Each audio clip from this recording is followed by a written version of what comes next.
Le cercle RH est notre débat quotidien pour parler de la médiation. Alors, la médiation, vous en avez entendu parler, elle est en entreprise, mais elle n'est pas uniquement en entreprise, elle est aussi dans les palais de justice lorsqu'on divorce et dans un certain nombre de sujets. Il y a des médiateurs aussi de l'énergie. On va parler des médiateurs en entreprise. Qu'est-ce que c'est exactement ?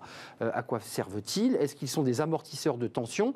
Est-ce qu'il faut prévenir plutôt que guérir ? Parce que c'est un vrai sujet et quand la crise est là, évidemment, le médiateur ne sert plus à grand-chose. On en parle avec mes invités. Isabelle Aoustin-Hercé, merci d'être avec nous. Vous êtes médiatrice en entreprise depuis 13 ans, directrice d'IFOMEN et auteure de ce livre « Stratégie de médiation pour les entreprises ». On va voir la couverture aux éditions Hermann. Henri Sandros Mila, merci d'être là. Vous êtes vous aussi médiateur et par ailleurs président de la Chambre professionnelle de la médiation et de la négociation, parce qu'on rajoute aussi dans cette relation, il y a aussi la négo. Tout à fait. Merci d'être avec nous. Vous avez, vous aussi, me semble-t-il, un livre, Pratique de l'ingénierie relationnelle, la médiation professionnelle au service des entreprises. On découvre ce livre et puis j'accueille Frédéric Fougera qui a repris en quelque sorte la place qu'il occupait une fois par semaine sur ce plateau. Je suis très heureux de vous revoir, Frédéric, président de Tenkan. Tenkan Paris. Je l'ai bien dit. Super. Vous étiez inquiet sur la prononciation et vous êtes auteur du Le goût des autres, mes recettes de manager. Exact. Et puis, vous aviez écrit, je crois, un autre livre en amont, mais ça, c'est votre dernier livre. Dire com n'est pas un démocrate, la com est un métier, le dico de la com, on peut faire une émission sur... Et on parlera de la com de crise, parce que c'est votre spécialité. D'abord, un petit mot, tiens, je m'adresse à vous. La médiation, c'est avant la com de crise, c'est celle qui évite la crise ? Alors, je ne sais pas si elle évite la crise, puisqu'on est déjà, quand il y a médiation, il y a déjà une situation de conflit. Mais en tout cas, on peut effectivement éviter d'aller au-delà et une escalade. Le risque d'escalade, pour qui risque d'arriver à une crise, oui, éventuellement. Mais on est entre les deux. On est déjà dans un conflit. Enfin, ou en tout cas, dans un supposé conflit. Mais elle peut déminer une situation de crise très grave. C'est l'objectif. C'est tout l'objectif. Ça me semble parfaitement l'objectif, même s'il y a deux professionnels de la médiation qui en diront, qui seront bien plus intelligents que moi sur le sujet. Ça me semble effectivement être l'objectif. Isabelle et Henri, deux spécialistes, deux médiateurs, vous représentez. Juste d'un mot quand même, l'intérêt d'une émission de télé, c'est aussi de promouvoir, de faire savoir. Est-ce qu'on sait que ces médiateurs existent ? Parce que c'est vrai que c'est peu connu. Excusez-moi, vous avez une utilité essentielle d'écoute, peut-être de réconciliation, de reconstruction même. Mais on vous connaît mal. Comment vous l'expliquez ? On parle plus des crises que des médiateurs. Alors, en fait, on était en train d'aborder le sujet tout à l'heure off. Bah, ça tombe bien. Il y a de la confusion parce qu'en fait, on appelle médiation beaucoup de choses qui sont très différentes. Et c'est important de pouvoir clarifier en fait pour les usagers, pour les salariés, pour ceux qui les personnes, quel que soit. Parce qu'en fait, la médiation, c'est un peu dans tous les domaines. C'est la vie personnelle, c'est la vie professionnelle, c'est la vie sociale. Oui. Et à la CPMN, on a une vision de ce que c'est que la médiation qui consiste à dire que la médiation, médiateur professionnel, c'est une profession, comme aujourd'hui les avocats, les médecins, parce qu'il y a une utilité sociétale. C'est-à-dire qu'aujourd'hui, il y a besoin d'accompagner la résolution de conflits, il y a besoin d'accompagner la prise de décision en situation de tension, pas forcément de conflit, mais ça arrive derrière. Et donc, c'est important d'avoir des professionnels qui sont formés à animer des discussions. Vous avez bien joué, mais vous n'avez pas répondu à ma question. Maintenant, Isabelle va répondre à ma question. Qu'est-ce qui fait qu'au-delà de l'intérêt, vous avez circonscrit l'espace de votre profession, pourquoi on ne vous connaît pas assez ? Alors, c'est vrai, la médiation est assez récente, en fait, dans les entreprises. Il faut aussi le dire. Vous avez raison, les médiateurs sont assez peu connus et c'est un petit peu leur difficulté, c'est qu'en général, les médiateurs, ils sont appelés par des entreprises, par connaissance, par bouche à oreille, par ce qu'on voit dans Internet. C'est vrai que c'est un petit peu la difficulté de l'exercice, c'est de créer des centres où ils seraient connus. Et en fait, on appelle les médiateurs lorsqu'on a une situation qui est un petit peu plus difficile. Pour ne pas dire inextricable parfois. Alors justement, on appelle un médiateur quand on a une situation complexe. Ouais. Or, aujourd'hui et depuis quelques années, comme vous le savez tous, on a cette complexité qui devient le quotidien dans les entreprises, avec des contradictions permanentes, avec des souffrances et en même temps des sujets qu'on ne maîtrise pas et sur lesquels on a une incertitude permanente. Donc c'est là où les gens doivent apprendre à vivre avec cette temporalité qui se raccourcit tout le temps. Et du coup, appeler un professionnel qui serait un tiers, là, pour le coup, ça peut être une idée. Et ce professionnel, puisqu'on parle de médiation d'entreprise, soit ça va être un prestataire tiers, effectivement. Ça, une entreprise. Voilà, une entreprise, un médiateur professionnel, comme vous le disiez, avec un médiateur qui est un petit peu d'expérience de préférence, mais ou pas, d'ailleurs. On a le droit de démarrer, quand même. Et soit, exactement, ça peut être à nouveau, ou soit un médiateur interne à l'entreprise, parce qu'on a plusieurs types de médiateurs. Oui. Et vous avez des médiateurs qui sont des salariés de groupe, ou des services on l'appelle, c'est vrai. SNCF, je pense à la SNCF. Oui, qui il y a une médiatrice, médiateurs. par exemple, qui est effectivement à la SNCF, qui fait un travail énorme. Et tous ces médiateurs qui sont maintenant des collaborateurs, et toutes les entreprises maintenant sont en train de s'équiper. Pourquoi ? Parce qu'il y a la gestion des risques psychosociaux, mais aussi pour la qualité de vie au travail, pour différents éléments. Donc pour faire non seulement la gestion de difficultés, comme vous le disiez, mais aussi pour prévenir cette difficulté. Oui, donc c'est aussi quand la il y a prévention. pas de problème. Ouais. Juste ces chiffres qu'on y voit clair, et je vous donne la parole, Frédéric, et les tensions et les conflits en entreprise. Regardez, ces chiffres sont très intéressants. 26% des salariés vivent des tensions avec leurs supérieurs, 21% des salariés vivent des tensions avec leurs collègues, donc à égalité, 30% des salariés estiment avoir subi une attitude hostile, et 25% des salariés estiment devoir cacher leurs émotions, qui inclut pas mal de choses, c'est-à-dire on se cache, on s'isole. Ça dit quoi de l'entreprise quand même, Frédéric Fougera? Parce que là, vous êtes aujourd'hui consultant, vous avez créé cette entreprise Tenkan Paris, mais vous avez bien connu le monde de l'entreprise. C'est un lieu de conflit, l'entreprise. Effectivement, avec 37 ans d'entreprise publique ou privée, j'ai une petite connaissance du secteur, enfin du milieu de l'entreprise, mais l'entreprise, c'est une organisation humaine, c'est une collectivité qui s'organise, qui a ses règles, mais qui n'est faite que d'humains. Et donc, forcément, et donc de relations, d'émotions et de conflits. D'émotions, de conflits, d'intérêts, de volonté de se manifester plus important, de montrer qu'on est fort, de cacher qu'on est faible. Donc tout ça participe à un risque potentiel de conflit, avec des objectifs. On est en permanence et de plus en plus dans la performance.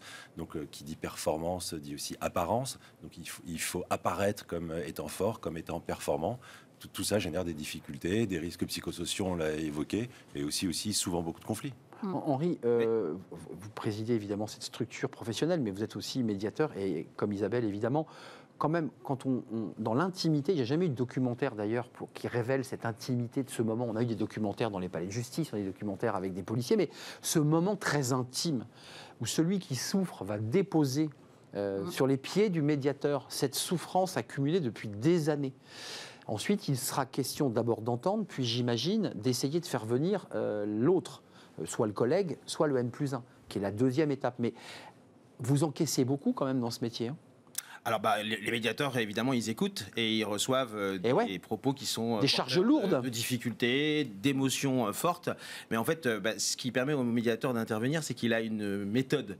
C'est qu'il a un processus qui est structuré. Et donc, quand vous dites, on accueille comme ça une première personne qui vient avec ses émotions, qui vide son sac à dos émotionnel. J'imagine, non ? On va inviter l'autre. En fait, c'est pas exactement comme ça que ça se passe. D'accord. En tout cas, pour les médiateurs professionnels, le processus est structuré et on rencontre individuellement chacune des personnes. Mais il n'y a jamais de place à l'émotion. Il n'y a pas des gens qui craquent, qui pleurent, c'est tout à fait. Qui s'effondrent. Il y a de la place à l'émotion, mais en fait, le but d'une médiation, c'est de faire en sorte que les gens se libèrent de comment les émotions les emprisonnent dans le d'abord s'en décharger, et dans l'incapacité à discuter. Donc en fait, il faut préparer les personnes du point de vue émotionnel pour qu'elles soient en capacité de discuter, bien sûr, et pour après trouver une solution. Mais bien sûr qu'il y a des émotions.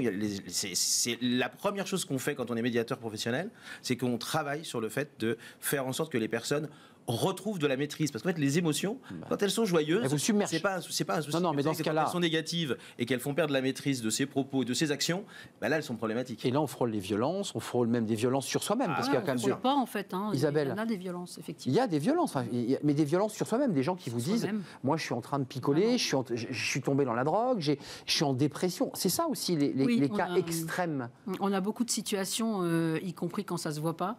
On a beaucoup de situations, et je pense que vous avez raison, on a beaucoup de situations dans lesquelles les gens sont d'abord dans l'émotion avant même de raisonner. Forcément. Et l'objectif de la médiation, précisément, c'est de leur permettre, avec tout ce qu'ils sont et avec leurs émotions, de pouvoir trouver des solutions qui leur conviennent à eux.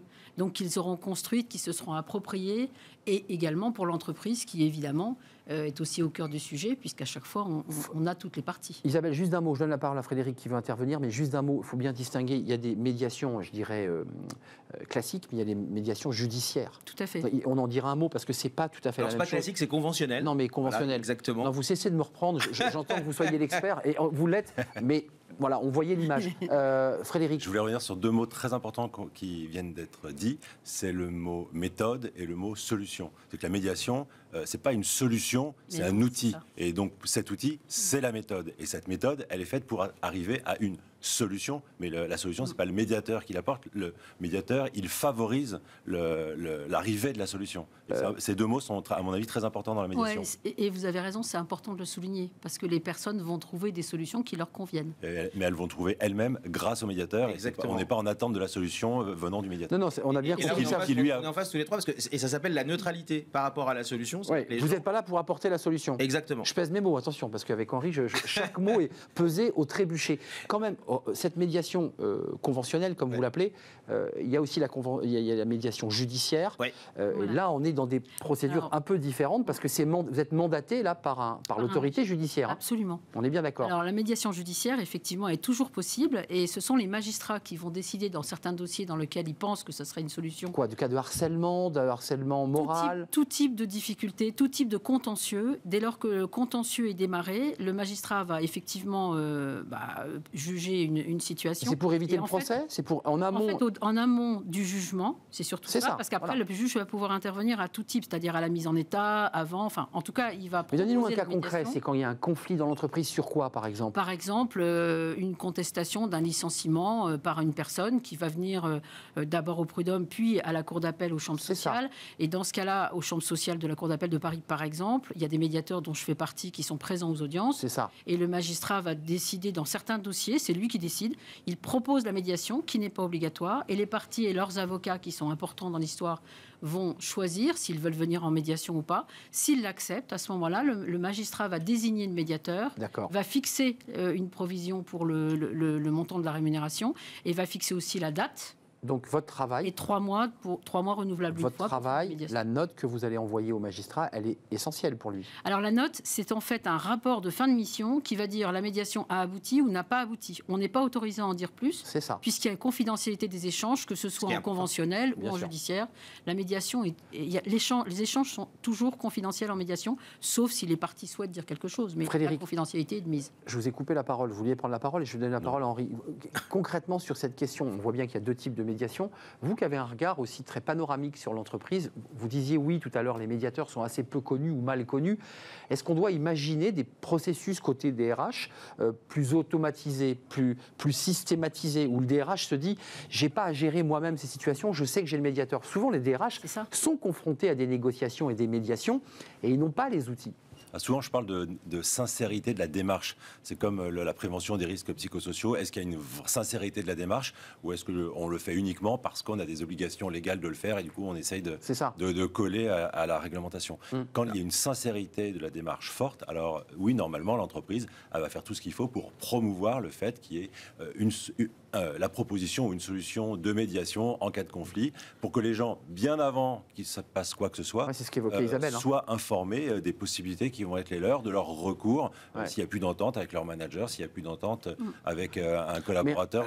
Un document affiché dans des salles collectives pour les salariés dans les entreprises, on voit, il y a les syndicats qui affichent. Est-ce qu'il y a des affiches qui disent contacter le médiateur s'il y a un problème? Aujourd'hui, il y a des entreprises qui vont plus loin que ça, en fait. On a mis au point un dispositif qui s'appelle le DMPI, dispositif de médiation professionnelle internalisée. Et en fait, on a aujourd'hui des entreprises, elles sont nombreuses, et on a aussi, c'est dans le domaine privé comme dans le domaine public, qui font appel à la mise en place d'équipes internes de médiateurs qui vont s'occuper des conflits qui surgissent dans l'entreprise. Là, la dernière équipe qu'on a formée, c'était 13 personnes. Il y en a 12 supplémentaires qui vont être formés. Et donc, ils sont en attente dans l'entreprise? 25 médiateurs internes, salariés de l'entreprise.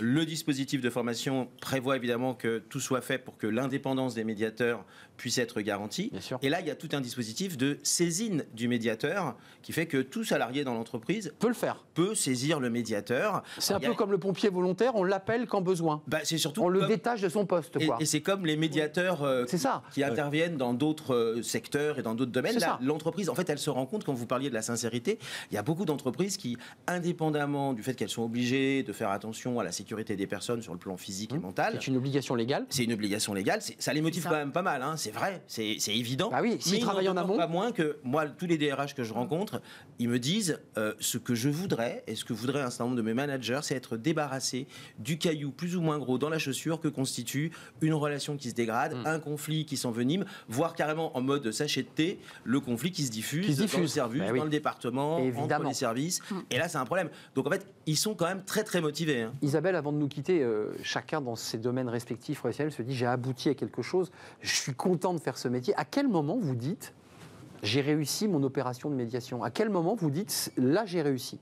En fait, ce sont les personnes qui nous le disent. On rencontre des personnes en médiation qui sont effectivement satisfaits des solutions qui sont trouvées. C'est là, effectivement.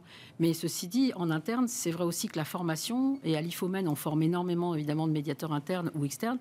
De fait, ça permet aussi aux RH, aux différents acteurs, d'avoir des outils, puisque Frédéric a raison, c'est aussi s'approprier différents outils qui permettent de faire face à ces difficultés, à cette complexité, à ces sujets qu'on ne sait pas gérer. Vous, Frédéric? Côté entreprise comme salarié, c'est tout bénéfice. Après, chacun pourra accepter ou pas la médiation qu'on lui propose, bien sûr. Vous, Frédéric, d'un mot, parce que la gestion de crise, la communication de crise et la communication, c'est votre spécialité. Parfois, vous donnez des conseils à vos clients en disant attendez, on risque d'entrer dans une communication de crise, je vais vous accompagner, mais est-ce que vous avez quand même frappé à la porte du médiateur? Est-ce que ça vous éveille sur quelque chose d'autre, là, cette émission, après tout? Alors, je travaille rarement sur des crises qui sont internes et liées au fonctionnement de... Oui, c'est des crises externes. Ce sujet arrive assez peu sur mon bureau quand il arrive, mais pour répondre à votre question qui nous est adressée à tous les trois sur qu'est-ce qui fait qu'on considère qu'on a réussi une médiation, mais moi je vais répondre en amont, c'est pas pour botter en touche, mais c'est pas éviter la médiation, mais c'est quand même le recrutement. Le recrutement, c'est quand même clé. Recruter, c'est un métier. On ne recrute pas une personne juste parce qu'on l'a croisée et elle nous paraît sympathique et du coup on l'intègre dans l'entreprise. Donc négliger un processus de recrutement, ne pas veiller. Alors c'est la science la plus compliquée dans l'entreprise, le recrutement. Mais cette étape-là, bien qu'on savoir constituer une équipe dans la diversité, où chacun a sa place, où les gens ne vont pas s'écraser les uns les autres, tout ce travail en amont, une alchimie, de recrutement, fait que c'est déjà une forme d'anticipation du conflit et donc après de la médiation. Vous, cher médiateur, on est prestataire. Est-ce que vous avez le sentiment que, je parlais de violence dans l'entreprise, de conflit dans l'entreprise, ça a toujours existé, depuis que l'entreprise existe, il y a des conflits, mais est-ce que vous avez le sentiment aujourd'hui qu'il y en a plus, qu'il y a, et on le voit à travers les chiffres, finalement, plus de conflits, de tensions, de difficultés? On voit un mal-être au travail, on voit des gens qui sont en burn-out, on voit une situation qui est assez sombre. Est-ce que vous le ressentez?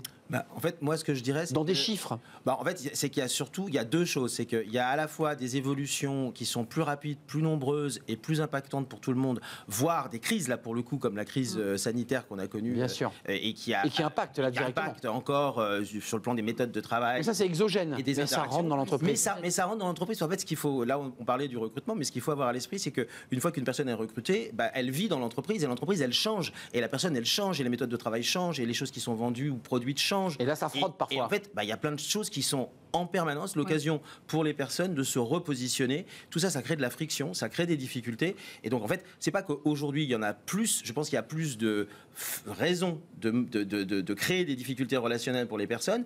Mais en même temps, je pense qu'il y a un appétit pour la qualité de la relation. C'est-à-dire que les gens, ils ont envie de pouvoir dire, comme c'est vrai avec leurs voisins, sincèrement, avec leur famille, ils ont envie de pouvoir dire, je suis content d'aller au boulot, ça me fait plaisir. Ou je suis pas content, mais je peux le dire aussi. Ou je suis pas content et ça peut se résoudre.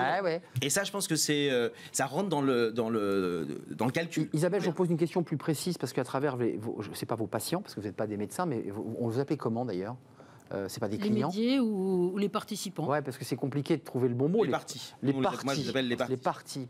Pour garder cette neutralité. Absolument. Les cas de figure, avant de nous quitter, que vous avez le plus important, le plus grand nombre de cas, on est dans des harcèlements, on est dans des malentendus verbaux, on est dans de la violence physique, ça arrive parfois. Oui, on est beaucoup dans de la difficulté relationnelle et avec tout ce qu'on peut mettre derrière, et vous avez raison, toutes je dirais, les niveaux de conflictualité peuvent exister.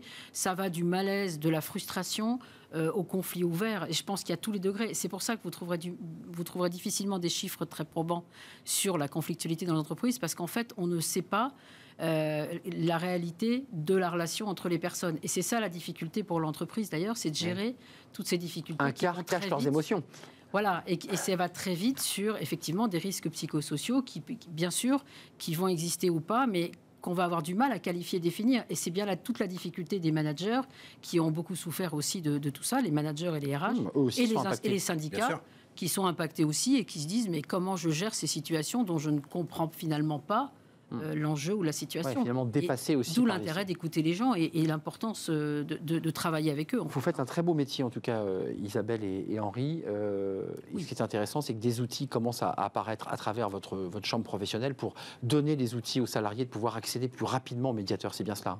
Tout à fait. En fait, on a à la fois une organisation qui est une organisation politique, un syndicat professionnel, c'est une organisation qui a une vision stratégique, et une vision... Et de lobby, pour aiguillonner. Donc on agit auprès des institutions et des pouvoirs publics pour faire en sorte que la profession elle puisse se développer comme on souhaite qu'elle se développe.